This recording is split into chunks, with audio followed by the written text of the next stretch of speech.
தம்பி, விளையாட்டு பேச்சு வினையாகும். நீ ஜாலிக்கு விடுற ஒரு சொல்லு உன் வாழ்க்கையே சுக்குநூறாக்கிடும். வாய்க்கொழுப்புல பேசுறத நிப்பாட். உடம்புல அடிச்ச காயம் கூட மருந்து போட்டா ஆறி போகும்.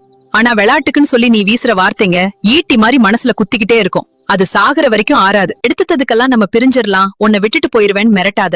நீ விளையாட்டா சொன்னாலும் உன் துணை மனசுல அது ஒரு பெரிய பயத்தையும் சந்தேகத்தையும் விதைச்சிடும். பக்கத்து வீட்டுக்காரன் பொண்டாட்டி அப்படி, இவன் புருஷன் இப்படின்னு அடுத்தவனோட ஒப்பிட்டு பேசாத.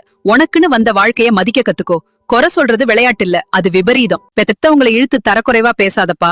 உன் அப்பா வீட்டுல இப்படிதான் வளர்த்தாங்களான்னு நீ கேக்குற ஒரு சின்ன நக்கல் அவங்க குடும்பத்தையே அசிங்கப்படுத்துற மாதிரி.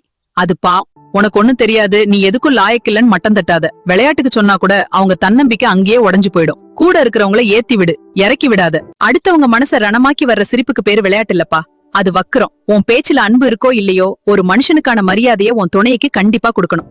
மனசுங்கிறது மண்பானை மாதிரி. விளையாட்டுக்கு ஒரு கல்லை எரிஞ்சு அதை உடைச்சிடாதீங்க.